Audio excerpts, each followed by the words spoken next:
Olá, boa tarde.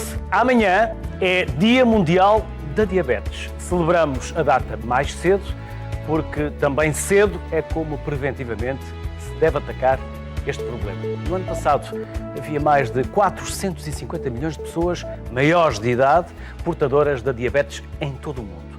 Estima-se que durante as próximas décadas esse número ultrapasse os 650 milhões. Estamos aqui para dar também um pequeno contributo e tentar evitar que assim aconteça. Há diversas formas de lidar com a doença e cada vez mais maneiras de a prevenir. Estamos em direto, já sabe quando assim é, pode participar pelo 21794-6163 ou só 794-6163 ou então deixar-nos uma mensagem na nossa página do Facebook ou mesmo no perfil do Instagram, onde ao longo do programa também vou passando para ver que comentários lá estão a ser colocados. Trazemos quem pode ajudar, quem trabalha diariamente em tratamentos e possíveis curas, quem dedica a sua vida a melhorar a vida dos diabéticos e impedir que o número de doentes aumente, são José Manuel Boavida. É médico endocrinologista e presidente da Associação Protetora dos Diabéticos de Portugal, Rui Duarte, presidente da Sociedade Portuguesa de Diabetologia, e Maria Filomena Roque, internista e membro do Núcleo de Estudos de Diabetes mellitus da Sociedade Portuguesa de Medicina Interna. A Direção-Geral de Saúde também foi convidada, não teve disponibilidade, por isso estamos cá nós e contamos com a vossa disponibilidade, os vossos conhecimentos e saberes, a quem agradeço desde já também a vossa presença aqui no Sociedade Civil. José Manuel Boavida, estamos a falar de uma epidemia mundial? Podemos dizer assim? Podemos dizer assim. Há cerca de 40 anos ninguém imaginaria que isto iria acontecer. Nos anos 80 pensava-se que existiam cerca de 30 milhões de pessoas com diabetes e hoje existem os 450 milhões que falou. Em Portugal dizia-se que haveria cerca de 200 mil pessoas, hoje fala-se de 1.100.000. Portanto, estes números foram números que são um desafio enorme à sociedade e aos cientistas e aos cuidadores em geral, porque é uma responsabilidade enorme como responder a este desafio. Nós somos filhos da fome, somos sobreviventes dos tempos difíceis, a nossa genética, de alguma forma, não está preparada para o mundo que estamos a viver, em que a atividade física foi expulsa do trabalho, em que a alimentação se tornou abundante e além do mais, processada, industrializada, deixámos de comer consoante as estações do ano, mas comemos sempre a mesma coisa e, portanto, ao longo do ano. E, portanto, esta desadaptação criou um fenómeno muito importante que está em grande parte por trás da diabetes, que é a obesidade, o excesso de peso.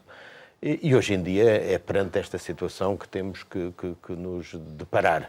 Como enfrentar esta pandemia, mais do que uma epidemia, é uma pandemia porque abarca todos os continentes e, portanto, países desenvolvidos, países em vias de desenvolvimento, estão hoje países como Angola, países como Moçambique, ou países como a China e a Índia, são países onde a diabetes tem a mesma dimensão que tem em Portugal e, portanto, são dimensões que ultrapassam tudo o que estaria previsto. Temos países que chegam aos 30% da população, o Bahrein, o Kuwait, são países que as reservas índias nos Estados Unidos chegam aos 40% da população com diabetes. Portanto, há aqui qualquer coisa que é necessário investigar para percebermos melhor este fenómeno, o que é que está por trás dele, para o podermos combater. E, do ponto de vista imediato, é necessário chamar urgentemente todos os organismos políticos, sanitários, para estudar esta questão e sabermos como é que vamos enfrentar esta pandemia. Desafio. Rui Duarte, quando estamos a falar de diabetes, estamos a falar do quê? O que é a doença, em concreto? Diabetes, a definição de diabetes é o aumento do açúcar, dos níveis de açúcar no sangue, isto é o aumento da glicémia. E isso é o que define a diabetes. Depois estamos a falar das consequências associadas a esse aumento de açúcar no sangue. São uma série de complicações nomeadamente vasculares, que vão ter um impacto na qualidade de vida das pessoas e vão provocar doenças, essas então, já com um impacto muito grande. São as doenças cardiovasculares, são as doenças dos pequenos vasos, que podem provocar a chamada retinopatia diabética, que é a doença ocular das pessoas com diabetes, que podem ficar cegas, se não forem. Há também o problema renal, a nefropatia diabética, e problemas ligados ao pé diabético, que no seu aspecto mais trágico pode levar às amputações de membros inferiores.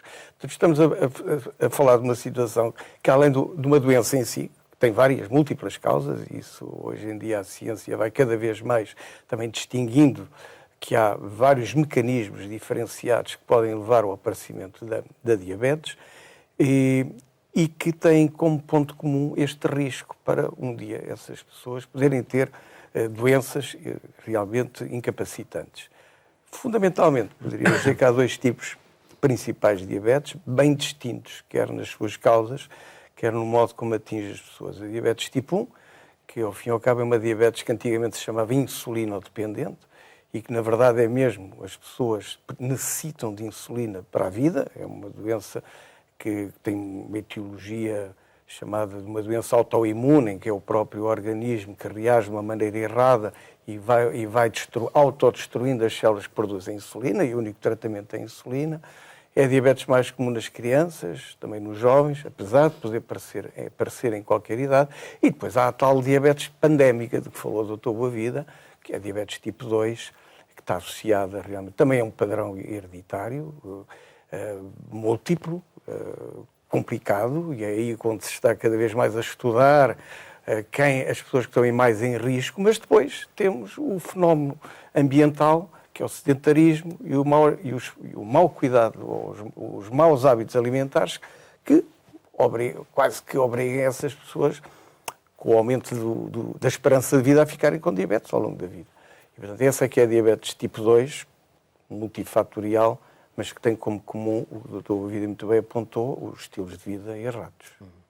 Maria Filomena Roque, também há uma diabetes na gravidez? Também há uma diabetes na depois, gravidez. Pode passar, mas é tratado. Hoje em dia, no nosso país, 15% das grávidas desenvolvem diabetes na gravidez, e depois sabemos também que o risco de essas grávidas persistirem com a diabetes mais cedo ou mais tarde também é muito superior do que na grávida que não tem diabetes. Mas esses 15% podem ser evitados? Ou faz parte... De alguma forma poderão, na medida em que nós hoje em dia cada vez temos diabéticas mais gordas. Além de mais gordas, são diabéticas que também engravidam mais tardiamente. Portanto, isso são fatores que poderão estar implicados nisso. O que nós sabemos é que também há uma modificação muito grande no tipo de alimentação que as grávidas faziam há uns anos e que fazem hoje em dia, tal e qual como as outras pessoas, de uma forma geral. Consomem mais alimentos, calóricos, processados, fazem menos exercício físico, portanto, acabam por ter os mesmos fatores de risco que têm as outras pessoas. José Manuel Boavida, há bocadinho, disse-me que não é uma pandemia, é uma epidemia, é uma pandemia. E Portugal, infelizmente, está na linha da frente. Está nos números maiores da Europa. Portugal e a Turquia e, eventualmente, a Rússia têm os 3 primeiros lugares, em parte pelo envelhecimento da população portuguesa, mas também pelo aumento da obesidade em Portugal, que atinge números, nomeadamente nos últimos anos, atinge números que assustam. Estamos a assistir a uma progressão de que nos últimos anos tem havido cerca de 60 mil novas pessoas com diabetes por ano, o que representa cerca de 160 por dia, o que é um número absolutamente... Isso é porque o diagnóstico também melhora ou porque estão efetivamente a surgir os casos? Os casos existem, mesmo nos estudos que fizemos havia uma percentagem absolutamente escandalosa de diabetes por diagnosticar. Cerca de 40%, um pouco mais de 40% das pessoas tinham diabetes e não sabiam que a tinham. o que quer dizer que essa diabetes era normalmente diagnosticada quando as pessoas eram internadas por uma outra razão, ou porque precisavam de uma cirurgia, ou então, pior ainda, porque já aparecia uma complicação, o que quer dizer que aquela diabetes estaria lá há 10 a 15 anos, mal compensada e, portanto, a progredir silenciosamente. E, portanto, o facto de haver esses números quer dizer que esta diabetes existe. O que há hoje em dia é um melhor registro das pessoas com diabetes e há uma procura do diagnóstico mais precoce e, portanto, aí toda a reforma dos cuidados primários de saúde contribuiu em grande medida para isso. Hoje temos números mais seguros. E, portanto, estes números que nos dizem quantas pessoas aparecem por ano com diabetes em Portugal são números dados pelos chamados médicos sentinela e são números dos próprios registros de pessoas com diabetes. Portanto, são números verdadeiros e, portanto, identificáveis e, nesse sentido, levantam questões de organização do Serviço Nacional de Saúde, de como é que se hão de orientar estas pessoas, educar, acompanhar, para que tenham um bom controle e possam evitar as complicações e se possam fazer os rastreios destas pessoas. Mas, portanto, se estes números são absolutamente dramáticos, 160 pessoas por dia saberem que têm diabetes, enfim, é um número que assusta qualquer pessoa, normalmente não damos por esse número, é por isso que nós costumamos dizer que a diabetes é quase silenciada, é menosprezada nesta sociedade. Ele tem uma diabetes como se fosse uma coisa de menor importância. E a gente quer aproveitar este Dia Mundial exatamente para reforçar esta necessidade de alertar que as pessoas com diabetes não têm diabetes por sua culpa, têm diabetes porque têm uma carga genética, têm uma diabetes porque esta sociedade criou as condições para o desenvolvimento e, portanto, essas pessoas precisam de apoio, de estruturas de acompanhamento, não só nos cuidados de saúde, mas também depois na própria sociedade que ajuda as pessoas a melhorar esta situação. Todos os dias são internadas 500 pessoas com diabetes. A mortalidade por diabetes nos hospitais, se tiverem diabetes, as pessoas têm o dobro ou o triplo da probabilidade de morrer por cancro, por doenças respiratórias.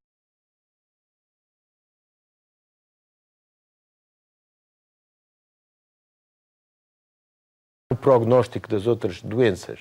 A diabetes mata mais do que o cancro da mama, mata mais do que o cancro do cólon. Todos os cancros juntos, obviamente, matam mais do que a diabetes. Mas, portanto, a diabetes é uma doença grave e, como tal, não podemos tratá-la de uma forma ligeira, como se fosse uma questão da responsabilidade de uma pessoa que não se cuida devidamente e que lhe aparece a diabetes. É um fenómeno de saúde pública.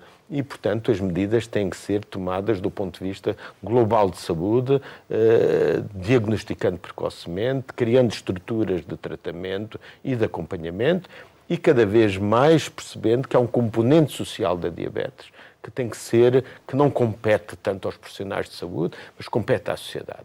Hoje, alguns dos fatores de risco de aparecimento da diabetes têm a ver com o isolamento social, com a pobreza, com o viver em bairros sociais, com a menor escolaridade, com o desemprego. Portanto, as condições de exclusão social são elas próprias propícias ao aparecimento da diabetes. Isto implica que não podemos ter toda a nossa esperança do lado da medicina e da medicação. Há outras áreas onde temos que intervir, nomeadamente a diminuição dos carros nas cidades para que haja... A poluição é um fator também de aumento da diabetes. Até o tabaco, mas já lá vamos. Até o tabaco provoca resistência à insulina e, portanto, são fenómenos que temos... Portanto, a diabetes é uma doença extremamente complexa e que tem que ter uma abordagem por vários prismas para podermos atingi-la. Nós não podemos estar a propor às pessoas permanentemente para irem mexer-se para ginásios. As pessoas têm que introduzir a atividade física no seu cotidiano. Para isso é muito melhor andar a transportes públicos, mas para isso é preciso que os transportes públicos sejam bons. As pessoas têm que ter uma alimentação mais adequada. Para isso é preciso que haja uma força enorme de regulação da parte da alimentação e dos alimentos e dos alimentos processados. As pessoas pessoas precisam do enquadramento social que lhes permita aumentar a sua literacia sobre a diabetes, como preveni-la, como se cuidar. São estes os grandes desafios que hoje temos em Portugal. Não podemos olhar para a diabetes só do ponto de vista hospitalar, porque aí já temos a diabetes com complicações, a diabetes descompensada, nem só do ponto de vista dos cuidados primários, onde as pessoas aparecem, são cuidadas, mas tem todo o envolvimento social que é necessário cada vez mais encontrarmos. A Associação propõe neste momento a criação de grupos de interajuda, daquilo que nós chamamos as casas da diabetes, em que se possa fazer formação e educação das pessoas na própria comunidade e, portanto, para que a comunidade perceba que as pessoas com diabetes não estão sozinhas, isoladas, mas são milhares de pessoas e que se podem juntar, apoiar umas às outras, ensinar os cuidados umas às outras e, nesse sentido, cuidarem-se muitíssimo melhor e evitarem o peso que a diabetes tem neste momento na sociedade portuguesa, que claramente, de vez em quando, vêm os augúrios de que pode tornar insustentável o próprio Serviço Nacional de Saúde. Ora, a sustentabilidade do Serviço Nacional de Saúde tem que vir através de políticas que abordem as questões, que as evitem, que programem a sua atividade e não estando à espera que os problemas surjam e depois, com os problemas nas mãos, temos os hospitais cheios, temos os serviços cheios. Não, nós temos que evitar que essas coisas aconteçam, que as complicações não venham, que a diabetes não apareça, que a diabetes esteja bem controlada e esta é uma grande tarefa que temos pela frente. Rui Eduardo também concorda que menosprezamos e até banalizamos a doença, que falta aqui, não só como foi referido, políticas públicas, mas também aquele chamado capital social, que é as pessoas também tomarem iniciativa e associarem-se e criarem aqui dinâmicas. Sim, claro, quando estamos a falar de uma doença que, pelo menos, por exemplo, em 80% das pessoas que estão naquela fase de pré-diabetes, é possível atrasar o aparecimento ou mesmo evitar o aparecimento da diabetes se forem tomadas essas medidas de correção de estilo de vida. Só que não é fácil as pessoas mudarem os seus hábitos, quando esses hábitos já estão enraizados. E, portanto, tudo o que seja ajuda a nível, obviamente, social, e não é só nos cuidados de saúde primários, mas passa muito pelas facilidades que as autarquias podem facilitar às pessoas, com a criação de sítios onde as pessoas possam andar, correr, enfim, não é obrigatório correr, mas pelo menos andar e praticar algum exercício físico, ajudas com mais pessoas com conhecimentos de nutrição e dietistas a nível dos centros de saúde, sobretudo na educação escolar, que é fundamental a educação. E não é por acaso que a IDF, que é a Federação Internacional de Diabetes, promoveu para o Dia Mundial da Diabetes deste ano e do próximo a família, porque a família é o primeiro núcleo social na qual a pessoa está inserida e onde a educação e a aquisição de hábitos saudáveis se pode implementar. E, portanto, esse é um aspecto fundamental, que é estes núcleos sociais, começar pela família, depois pela escola, depois pela sociedade local, e aí tem um grande papel na prevenção. Há um aspecto paradoxal que há estudos que mostram que o facto de aparecer diabetes na família melhora os comportamentos da família e, portanto, as pessoas aderem a alguns dos conselhos e isto ajuda muito as pessoas. É paradoxal, mas é hoje comprovado, não é, que assim é. Pois. E tem o aspecto, precisamente, de ajudar a própria pessoa com diabetes. Portanto, é uma forma de auxiliar. Quando já existe alguém com diabetes na família, se o resto da família adotar os mesmos hábitos saudáveis, facilita imenso os cuidados de saúde, nesse caso mesmo necessários para o bom controle da diabetes do membro da família que tenha diabetes. Seja criança, seja o marido, seja outra pessoa, o marido ou a esposa, qualquer dessas pessoas na família. Penso que a Maria Filomena Roque abanou a cabeça afirmativamente quando se falou da escola e da família, não é? Sim. Muito por aí. Não podemos estar sempre à espera que o Estado faça tudo. Exatamente. E que as políticas públicas às vezes não colmatem as nossas incapacidades ou não falta chegam, de vontade. Ou são poucas. Eu acho que, ao ser uma pandemia, a sociedade que somos todos nós, precisamos estar envolvidos. E eu, infelizmente, como internista, eu vejo o doente já com todas as suas complicações. Eu vejo na urgência com as complicações agudas, eu vejo no internamento com patologias, com doenças decorrentes das complicações crónicas da doença, nomeadamente as cardiovasculares. Ou eu não apanho o doente como os meus colegas, eventualmente, da Medicina Geral e Familiar, na fase pré-diabetes, não é? Eu apanho já os doentes com uma diabetes instalada, habitualmente com muitos anos, já com muitas complicações. Eu acho que nós temos que atuar no pré. E a família e a escola são essenciais, porque não é fácil para ninguém que é diabético cumprir as indicações que nós, médicos, lhe damos. Porque é assim, você põe-se no lugar do doente diabético que tem, de repente, uma série de medicação que tem que tomar uns comprimidos antes de comer, outros depois de comer, uma vez ao dia, outros várias vezes ao dia, ou que tem que administrar insulina àquela hora. O que vai modificar, embora cada vez nós tenhamos mais fármacos que podem ser mais liberais na forma como são administrados, mas há regras que precisam de ser cumpridas.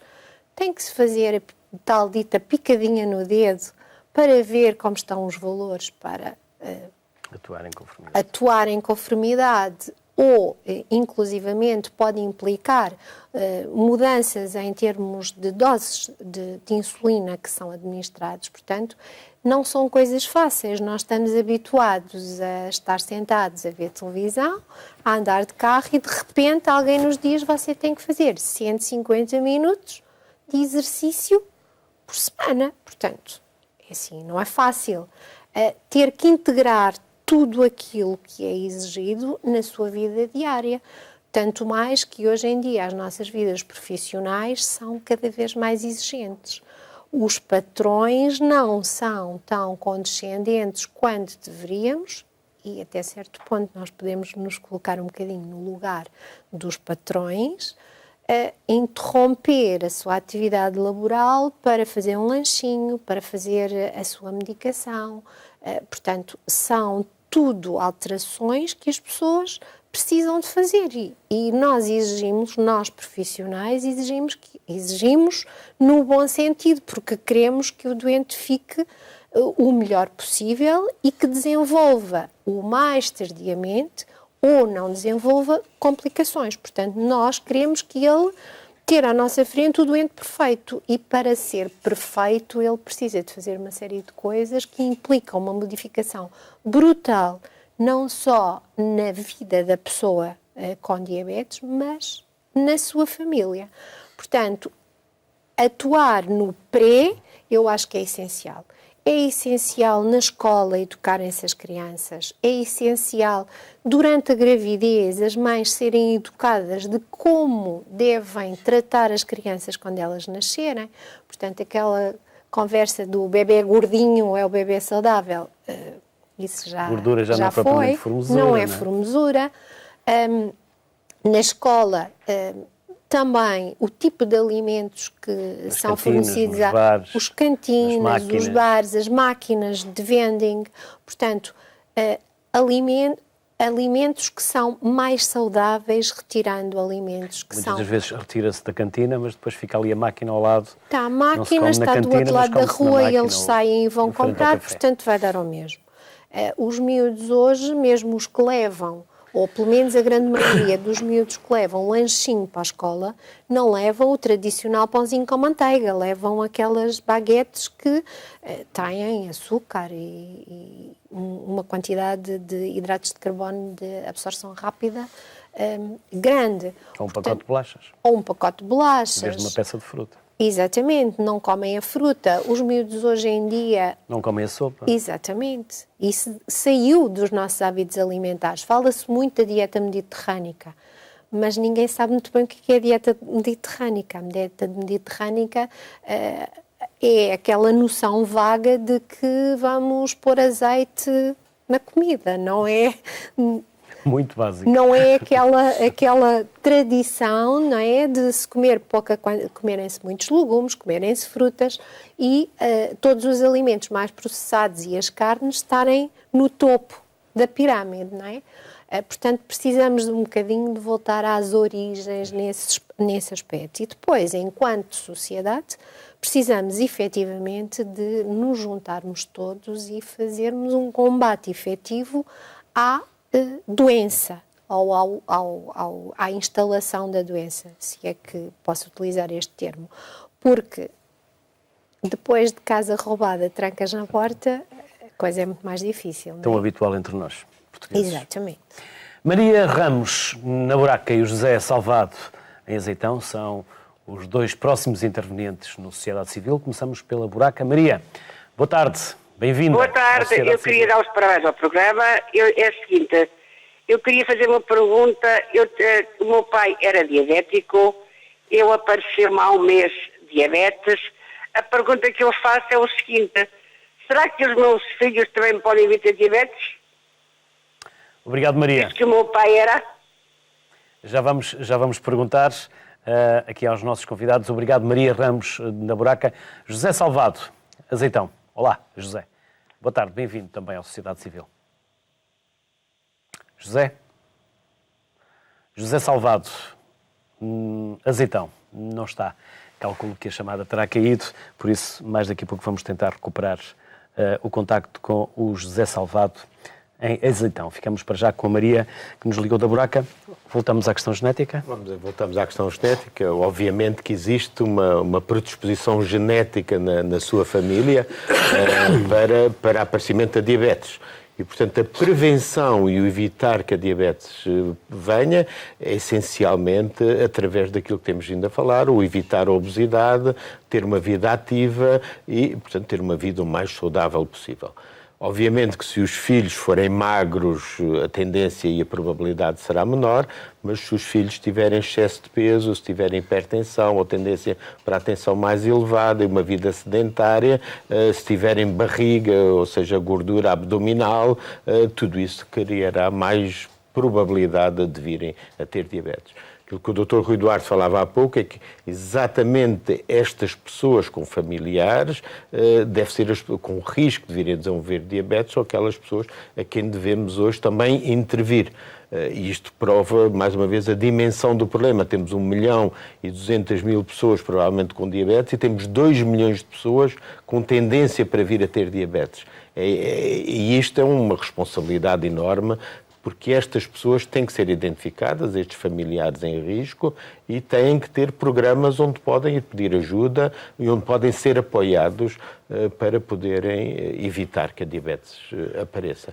Hoje em dia quase que podemos dizer que a prevenção da diabetes começa na gravidez, ou seja, começa dentro da barriga da mãe.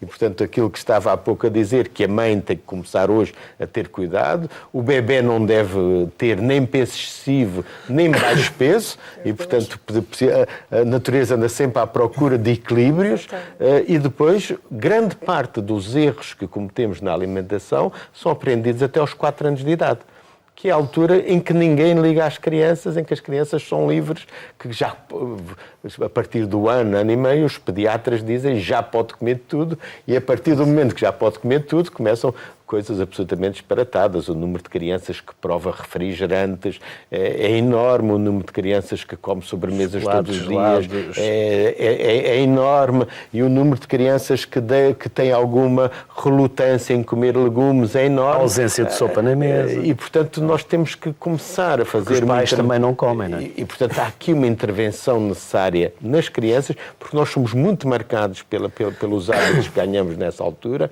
Há que começar a fazer um trabalho, e ainda há poucos dias propusemos à Câmara Municipal de Lisboa começar a fazer nos jardins de infância com uma atenção especial exatamente para estes erros, no sentido de os modificar positivamente e encontrarmos apoio e explicarmos aos pais aquilo que estamos a fazer, porque, como dizia a minha colega há pouco, Filomena estava a dizer que muitas vezes os lanches que vão de casa ou o papel dos avós que querem conquistar o afeto da criança acabam por contrariar coisas que não são naturais. Há quem diga que os pais educam e os avós deseducam, entre aspas.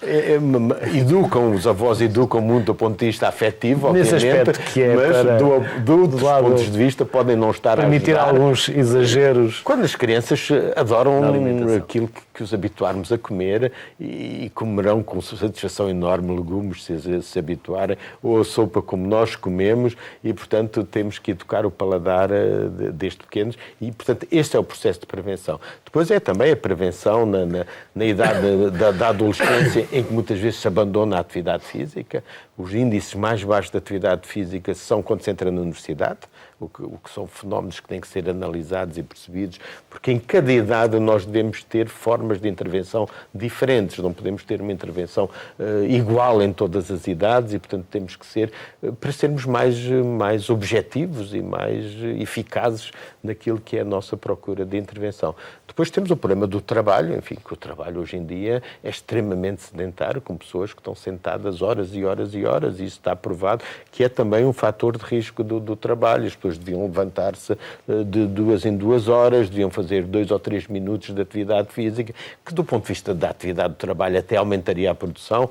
Eu lembro-me bem, quando era jovem, dos primeiros filmes que apareceram com os intervalos das fábricas no Japão, em que punham os trabalhadores a jogar ping-pong nos intervalos, e aquilo aumentava a produtividade. Esta visão cega dos patrões que o aumento dos ritmos de trabalho é que aumenta a produtividade. Isto é como espremer uma esponja. Espreme-se tanto que um dia não dá. Um dia não dá, e as pessoas esgotam-se, as pessoas estão cansadas, e as pessoas obviamente não produzem aquilo que poderiam produzir se estivessem muito mais empenhadas e com outras condições mais agradáveis de trabalho, e que previnem todo este conjunto neste caso de diabetes ou de hipertensão, porque estes fatores de risco, os grandes fatores de risco neste momento, diria de outra forma, hoje em dia o grande problema são as doenças crónicas. As doenças crónicas são responsáveis em Portugal por mais de 85% das mortes e pela maior parte do sofrimento das pessoas.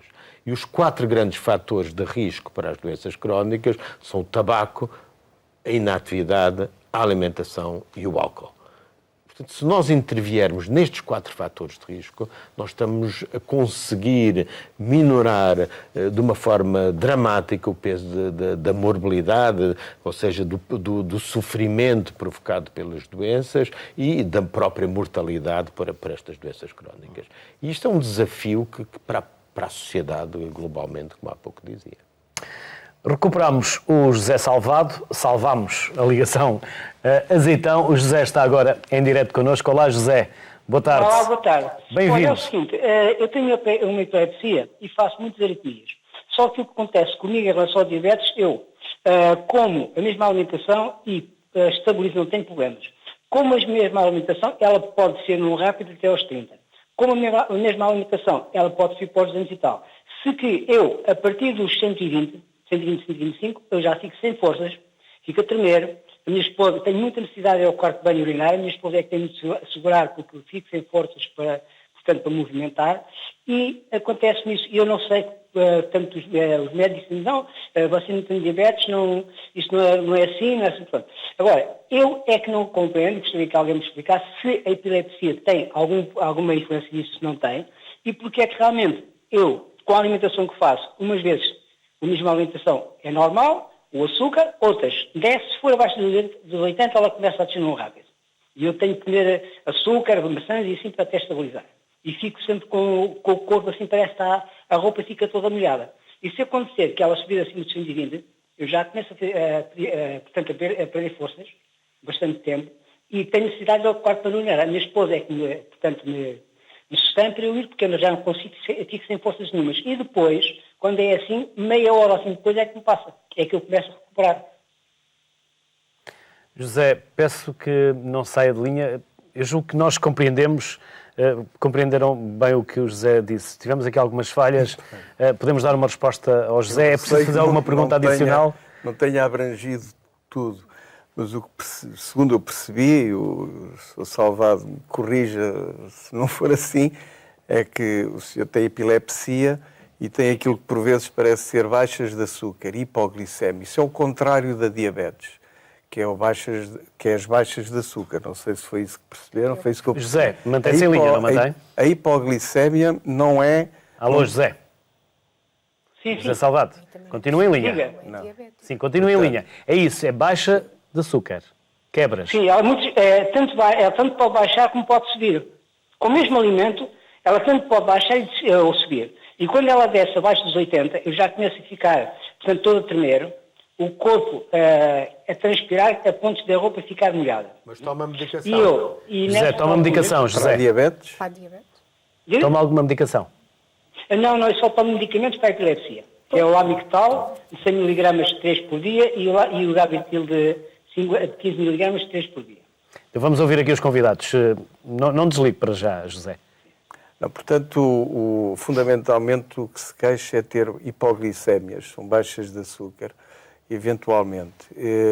Porque associada à diabetes só se está quando se toma medicamentos para a diabetes, que é o açúcar elevado no sangue, e se esses medicamentos são a mais, isto é, se estão tomados numa dose superior à necessária, podem provocar baixas de açúcar. Agora, a relação entre epilepsia e baixas de açúcar pode ser variada, pode haver várias causas diferentes para isso, nomeadamente se a hipoglicemia que se queixa o Sr. Salvador é quando está muito tempo em jejum, ou se não tem nada a ver com o facto de estar muito tempo em jejum, e isso implica fazer análises, fazer exames, ter um médico que investigue realmente a causa das hipoglicémias, até porque, para justificar se é mesmo isso que se passa. Porque um valor de 80 é um valor normal, não chega a ser suficiente para dizermos que temos hipoglicemia. Assim como um valor de 120, 115 é um valor normal, sobretudo... O Sr. Salvado, depois de o José comer. Salvado quer dizer alguma coisa? Para mim é que já não é normal. Isso que eu gostava de explicasse, porque, portanto, para uma pessoa que é diabética, com esse valor normal, portanto, a minha esposa é de tipo 2, e ela toma os medicamentos, não tem problemas nenhum. Agora ela tanto baixa como sobe. Mas está a falar da sua esposa ou de si? Não percebi. Não, de mim. De si, A minha esposa é tipo 2 e ela controla, com medicação. Agora é que só tomo medicação para a epilepsia. Ela, com o mesmo alimento, fico bem, com o mesmo alimento ela pode descer num rápido pós 30, mas se comecei a partir dos 80 já começa a ficar toda a tremer e a transpirar, e sem força. Minha esposa é que tem de me segurar e assim para ir ao quarto de banho, tenho sempre uma necessidade grande de urinar. Quando ela sobe, a partir dos 120, eu fico na mesma, a tremer, sem forças, e minha esposa é que me leva ao quarto de banho para urinar. E depois, Já foi ao seu médico de família, José? Diga. Já foi ao seu médico de família? A minha médica de família diz que é diabetes insípida. Diabetes? Insípida. Insípida? Existe Sim. diabetes Existe, insípida? mas é outra Existe, mas é outra coisa, José. Vamos ouvir aqui. José, antes de mais, obrigado pela sua intervenção. Vamos ouvir agora aqui os comentários então dos nossos convidados. José Salvado em Azeitão. Obrigado. Diabetes insípida é uma diabetes que não tem nada a ver com açúcar, não tem nada a ver com açúcar elevado. Portanto, é um nome que veio do facto das pessoas urinarem muito, como acontece nesta diabetes. É uma doença da hipófise, cada vez mais rara. Hoje em dia, muita sequência de tumores da hipófise que acabam por destruir a produção de uma hormona que é produzida na hipófise, que é a hormona antidiurética. E, portanto, é um outro fenómeno que se trata de outra maneira e, portanto, o próprio nome de diabetes insípida hoje começa a ser posto em causa porque lança alguma confusão. O outro fenómeno que fala das pessoas responderem diferentemente ao mesmo tipo de alimento depende muito das condições em que estamos. Se vimos de um jejum prolongado, se vimos de uma atividade física prolongada, se estamos numa situação de stress, o nosso organismo não é uma máquina sempre igual como nós não somos. Respondemos perante a mesma situação muitas vezes de maneira diferente. Também o nosso organismo, e portanto isso é um fenómeno que se passa. O facto das hipoglicemias, como dizia o meu colega, isso tem que ser avaliado se é um problema da própria epilepsia que está aqui em jogo ou se é um problema de alguma alteração dos valores de açúcar. Porque, pelo que me disse, não me pareceu que fossem as alterações do valor de açúcar que tivesse uma relação direta com as queixas que referia. Terá que ser avaliado com o médico assistente no sentido de procurar compreender melhor a E é situação. preciso também salientar que um valor depois de uma refeição, um valor normal de açúcar no sangue pode ir até aos 130, 140. Não é nenhuma definição de diabetes ou de um açúcar alto. Uma coisa é os valores que as pessoas estão habituadas a ver quando fazem análise em jejum, em que o valor normal irá até aos 100 miligramas, mas se os fizer depois de comer, sobretudo se for de alguma refeição açucarada, digamos assim, pode ir aos 140 e isso é o limite da normalidade para a chamada glicémia após as refeições. Portanto, 120 não é um valor elevado se for depois de uma refeição. Maria Filomena Roque, devemos fazer testes? Devemos fazer testes com regularidade? Como devemos... Não diabético? Não diabético. Depende. Depende se você tem uma história familiar de diabetes, depende se você é obeso, depende se você tem hipertensão, se tem dislipidemia, se teve uma diabetes gestacional, se tiver mais de 45 anos e tiver algum destes fatores, acho que sim, que deve fazer. Se tiver menos de 45 anos e for obeso e desenvolver hipertensão, um quadro sugestivo, também o deve fazer. Sim, é muito importante. Quanto mais cedo for feito o diagnóstico, menor é a probabilidade de desenvolver as complicações mais tarde. E as complicações não são só aquelas que são divulgadas mais comumente. As pessoas preocupam-se com o ficar cego, preocupam-se com a insuficiência renal, preocupam-se com a amputação. Mas os diabéticos não morrem disso hoje em dia. Eles morrem da insuficiência renal, obviamente, mas não é isso que mata a maioria dos diabéticos. O que mata é a doença cardiovascular. Eles morrem de infarto, de insuficiência cardíaca.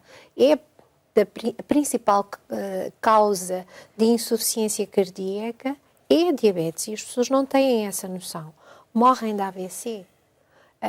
Não são só as complicações tradicionais mais conhecidas. Há a chamada disautonomia. Portanto, os doentes têm perda de função, perda de controle do esfíncter urinário, têm períodos em que têm diarreia, têm períodos em que têm obstipação, têm síncopes, que não se encontra a causa, é a disautonomia. Portanto, há atingimento também do sistema nervoso autónomo, portanto, outro tipo de nervos que vão inervar os nossos órgãos e a diabetes também afeta esses. Portanto, quanto mais cedo for feito o diagnóstico, mais cedo nós podemos intervir, mais cedo o doente fica controlado e felizmente hoje nós temos uma panóplia de fármacos que estão disponíveis no nosso país, apesar de ser um país pobrezinho, temos uma série de fármacos ao nosso dispor, podemos utilizar, dependendo da fase, dependendo do doente que nós temos à frente e podemos evitar as complicações. Sim, quanto mais cedo, melhor. A inatividade física, como já aqui falámos várias vezes, é um dos principais fatores de risco da diabetes e o exercício é um dos pilares do tratamento. Por isso, Viana do Castelo foi uma das localidades que aderiu ao Diabetes em Movimento. E para nos falar do Diabetes em Movimento, deste movimento, temos o David Nascimento Moreira. Ele é médico interno de saúde pública na Unidade Local de Saúde do Alto Minho.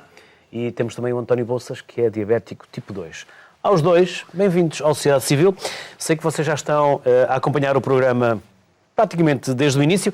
Alguma coisa que queiram acrescentar àquilo que já aqui foi dito, antes de falarmos do movimento e o que é o dia-a-dia do António?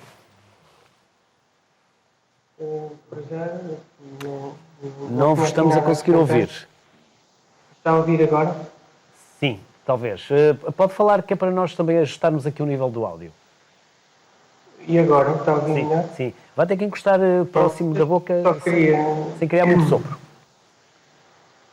Em relação a acrescentar agora alguma coisa, em relação ao que foi dito, realmente todos sabemos que a diabetes nelas é um grande problema de saúde, tanto a nível nacional, como regional, como do Alto Minho e também aqui em particular do município de Viana do Castelo e, portanto, nós, tendo em conta a realidade epidemiológica atual, decidimos aderir aqui em Viana a este programa, que é o Diabetes em Movimento, que é um programa de atividade física, portanto é um programa comunitário de exercício físico para as pessoas com diabetes tipo 2.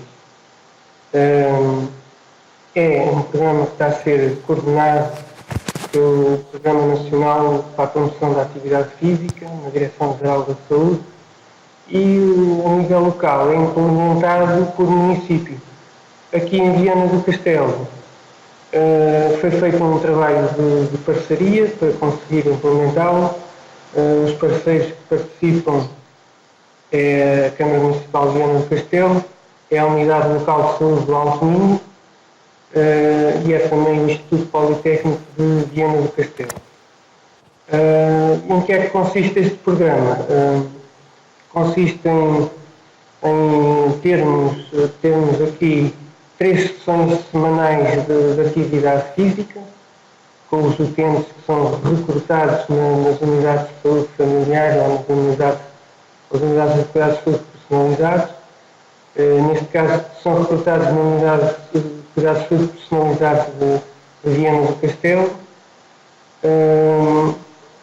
E depois, as sessões em si são monitorizadas por um técnico, um fisiologista do exercício físico e também por um enfermeiro. Para quê? Para prevenir também algumas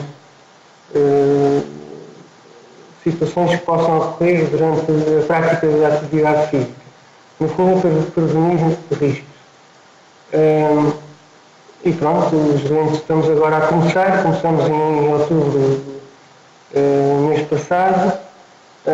Temos um grupo já com 16 doentes, as inscrições ainda estão abertas até ao fim do ano.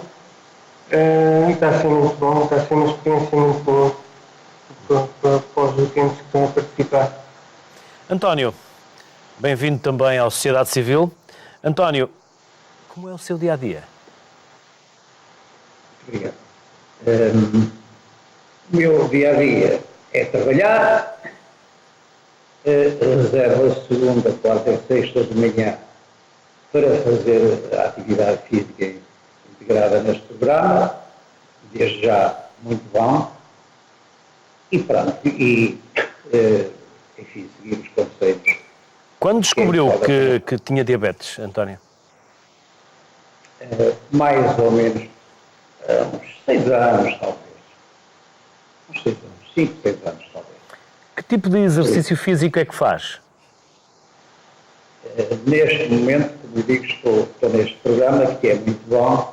Fazemos várias atividades físicas controladas pelos professores de educação física, pelas entidades médicas, diariamente está lá uma enfermeira, e pronto, e vão-nos indicando aquilo que a gente temos que seguir mesmo, os exemplos do professor, que, digamos que, chegando ao fim da hora e meia de exercício,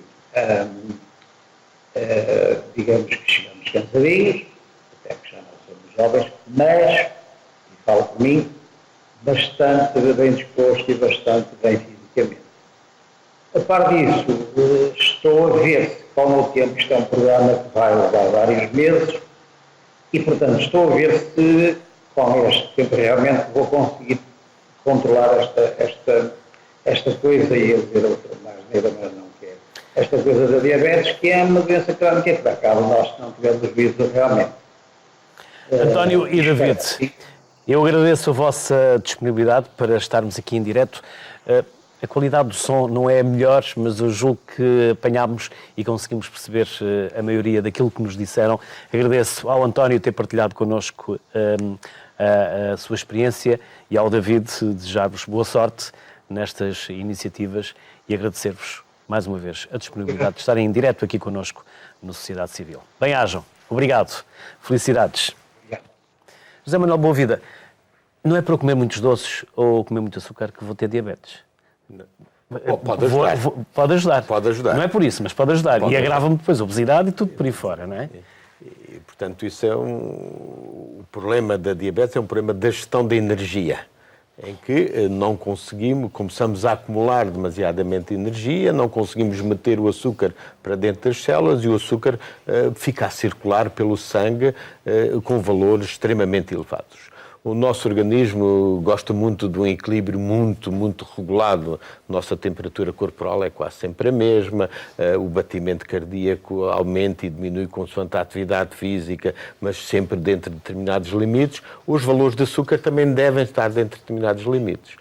Na medida em que possamos comer uma grande quantidade de hidratos de carbono, obviamente que estamos a estimular a produção exagerada de insulina. Essa estimulação exagerada de insulina pode levar à existência de acumulação maior de energia e, ao mesmo tempo, à baixa de açúcar, o que leva à criação e à produção de outras hormonas que vão criar resistência à ação da insulina, até para a proteção do nosso organismo. Portanto, a nossa alimentação de base não pode ser os hidratos de carbono simples e, portanto, é preciso voltarmos um pouco à compreensão do que são as nossas origens alimentares. E aí a fibra é absolutamente fundamental. A fibra que está nos vegetais é a grande base para o próprio funcionamento dos intestinos, para que a absorção dos alimentos se faça normalmente e para que o estímulo da produção de insulina não seja tão grande que vá provocar aqueles efeitos que eu estava a dizer.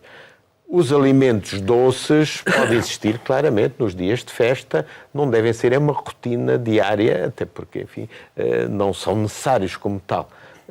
Mesmo quando fazemos um pouco mais de atividade física, há outras fontes de hidratos de carbono mais complexos que podemos ir. Se nós virmos aquilo que foram as grandes marchas da civilização, seja dos descobrimentos, seja no faroeste e da Popó, a grande base da alimentação era o feijão. Se voltarmos um pouco atrás na nossa... Feijão, castanha... Portanto, os alimentos... Depois veio a batata que são alimentos já depois das descobertas. E, portanto, o açúcar, a cana-do-açúcar, a beterraba, a batata, o arroz também não é original de cá. Portanto, só vem muito mais tarde. É evidente que esses que foram fundamentais para quebrarmos a fome. E, portanto, não é por acaso que a Alemanha e os países de leste têm uma importância tão grande a batata, porque conseguiu evitar a fome. Noutros países foi os cereais e, portanto, é o pão, que é absolutamente fundamental. Mas hoje não estamos mais a esse nível da necessidade de mantermos um nível tão elevado de hidratos de carbono para o tipo de atividade física que exercemos no dia-a-dia. Portanto, nós não precisamos das calorias que comemos hoje, mas continuamos a precisar do aumento de fibras e de uma diversificação da alimentação. Não há nenhum alimento que seja completo. E, portanto, nós precisamos de comer e ir buscar nutrientes a vários alimentos e, por isso, a gente deve comer um pouco consoante as estações do ano e aquilo que em cada estação do ano existe. Com bom senso, que é a melhor regra para tudo. Mas o bom senso é uma coisa que cada um toma aquele que quer, é como a água benta. Depois as consequências também ficam com cada um, com quem as pratica. Com quem as pratica. Portanto, há que aprofundar um pouco o conhecimento e há aqui uma coisa que é importante, que é saber como é que o seu corpo reage. E, portanto, nós temos que nos conhecer melhor a nós próprios, quer avaliando a evolução do peso, e, portanto, é bom que as pessoas se pesem, quer avaliando a evolução da barriga, e é bom ter atenção ao diâmetro às saias ou aos cintos, no caso dos homens, que facilmente... Começa a ficar mais apertado. Quando começamos a perceber quando é que temos que alargar ou apertar o cinto, e são já fatores que nos indicam se devemos ou não ter um pouco mais cuidado. Este fenómeno dos homens hoje terem muito mais diabetes do que as mulheres, que é um fenómeno muito recente, tem provavelmente muito a ver com a maneira como encaramos o nosso próprio corpo. E aí as mulheres levam uma grande vantagem em relação aos homens, porque têm muito mais cuidado com o corpo, e hoje é rara a adolescente que não começa a cuidar de si, enquanto os adolescentes continuam a querer caparro e continuam a ser fortes e continuam a comer carne e, portanto, a comer em grande quantidade. E, portanto, estes dois padrões mostram bem a influência que têm hoje em dia com a diabetes a ser muito mais e a obesidade a ser maior nos homens do que nas mulheres. Há pouco ficámos com 2 telefonemas mais a sul, agora temos 2 telefonemas mais a norte. O António Pereira, que está em Vila Nova de Gaia, e a Silvina Ferreira, que está no Porto. António, em Vila Nova de Gaia, começamos por si. Boa tarde, bem-vindo. Ora bem, isto é o seguinte, minha mulher é diabética, além de ser diabética, tem outras patologias, tem Alzheimer, tem Parkinson e toma medicamentos para outras patologias também, infelizmente, para mim. E o ano passado foi amputado um dedo do pé diabético, portanto, e continua sempre com problemas. E eu todos os dias tenho o cuidado de lhe picar a picadinha normal, portanto, à noite, ao jantar, entre o jantar, faço-lhe a picada sempre normal, sempre, todos os dias. Eu posso me esquecer dos meus medicamentos, mas dela nunca me esqueço. Acontece que isto, a médica de família só receita 3 embalagens por ano, portanto, de 150 tiras. E 150 tiras não dá para meio ano. E essas tiras, mesmo que às vezes estraga-se alguma, porque é normal que a pinta de sangue não chega abaixo e a tira estraga-se logo automaticamente. Acontece o seguinte, a médica de família diz-me que não é por vontade dela, é o sistema que não dá. Eu consigo arranjar algumas tiras, portanto, caixas de tiras, a pagarem quase 18 euros cada caixa. Mas, por favor, sempre na farmácia. Eu pedi, por favor, de me arranjarem, senão não me arranjam. Para terminar, António, porque já não temos muito tempo. Para terminar, ainda temos a Silvina também. Como? Já não temos muito tempo. Peço-lhe para sim, concluir. Pronto. Acontece o seguinte, é que ela toma medicamentos para... E aqui há dias atingiu 65, portanto, baixíssimo. Ora, se eu não tivesse a medição todos os dias, ligasse só àquelas tiras que tenho, o que é que me ia acontecer? Ia-lhe aplicar a medicação normal, que é o glumipirina, portanto, 50 ml, e o que é que me ia acontecer? Passado pouco tempo teria que estar com ela no hospital lá em coma, não é? Portanto, obrigado, António. Eu medi os diabetes com as tiras que compro por fora, porque a médica diz que o sistema só deixa receitar 150 por ano. Ora, é isso que os senhores podiam intervir junto do Ministério da Saúde para que seja resolvida esta situação de maneira diferente. Obrigado, António Pereira, em Vila Nova de Gaia. Silvina Ferreira, no Porto. Olá, Silvina, boa tarde. Olá, como está? Muito boa tarde. Bem-vinda. Eu vou dizer, eu sou diabética. Não, há quem diga que eu sou o pré-diabético, porque normalmente eu tenho os diabetes no máximo 120, claro que depois comendo fico com muito mais, não é? Só que é assim, eu estou continuamente, eu não ouço nenhum diabético de falar nisto, é que eu estou continuamente com fome, uma fome doentia. Eu tenho de comer, eu tenho que estar sempre a comer. Eu confesso, eu gostava, não sei se algum dos senhores doutores me poderá responder a isto, porque o meu médico de família e a médica de família diz-me que é uma característica normal dos diabéticos e não sei o quê. Mas eu acho impossível. Eu, por exemplo, eu se não comer logo que me levanto, ou que tomo só, por exemplo, um café, quem diz um café é uma cevada, que vá para a rua, eu chego à igreja, que normalmente vou à igreja cedo, ao domingo, por exemplo, ao domingo, eu desmaio, pronto, acabou. Eu fico logo ali que já nem sei onde estou. Silvina, portanto, eu perco o conhecimento com facilidade, não é? Vamos ficar por aqui que é para ver se temos tempo... Silvina, vamos ficar por aqui que é para ver se temos tempo de lhe responder. Silvina? Silvina? Bom, a Silvina não nos está a ouvir, mas julgo que a partir de agora, aguardamos aqui uns segundos, a Silvina neste momento já deve ter concluído. E o que é que nós podemos responder à Silvina? É normal? Maria Filomena? Ter muita fome? Muita fome? Não, é uma característica ligada diretamente à doença em si. É uma característica que é ligada ao doente, mais do que à doença. Pronto. Sem dúvida, se a pessoa é obesa, é porque come mais. Se come mais é porque tem mais apetite. Não sei se estão de acordo comigo, mas não é a diabetes propriamente que provoca, que faz isso.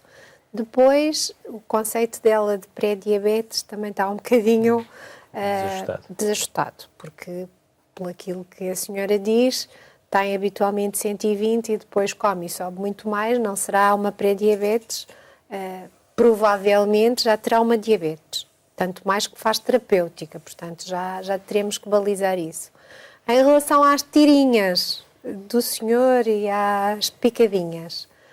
Realmente há uma deliberação de que os doentes diabéticos tipo 2 que não se fazem terapêutica com insulina têm um limite de tirinhas, mas eu acho que não é isso o mais relevante aqui.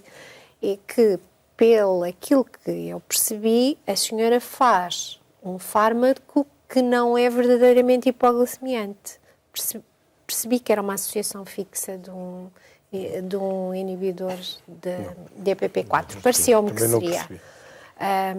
Ao não ser um fármaco que é hipoglicemiante em si, portanto, nós temos vários tipos de fármacos e temos uns que ajudam a insulina que nós temos no organismo a fazer o seu efeito e temos outros que baixam efetivamente o açúcar. E essas sim são, nomeadamente, a insulina e um outro tipo que são os sulfonilureias. Portanto, essas sim são problemáticas em termos de hipoglicemia. Se nós não estamos a fazer nenhum desses fármacos, nem vamos modificar em nada o nosso comportamento em termos de terapêutica, ou seja, se não vamos aumentar, por exemplo, doses de insulina, não vale a pena estar a picar o dedo todos os dias, não vou mudar nada. Eduardo, tem 15 segundos, porque já estão a pôr a ficha técnica e já nos estão a mandar embora, já passou uma hora. Mensagem final. Mexam-se. Atividade física. A mensagem boa, final melhor alimentação. A mensagem final, acho que é importante salientar que uma pessoa, na prevenção da diabetes, acho que já houve muitas mensagens ao longo do programa. Atividade física fundamental, estilo de vida saudável, que inclui hábitos alimentares saudáveis. Na pessoa que já tem diabetes, é ter a ideia que também hoje em dia existem terapêuticas que permitem que a pessoa com diabetes possa estar melhor controlada e não ter todas aquelas complicações terríveis que aqui se falou. 3 segundos para acabar. Resta-nos pedir-lhe que se informe e que se cuide. Boa tarde. Fique bem.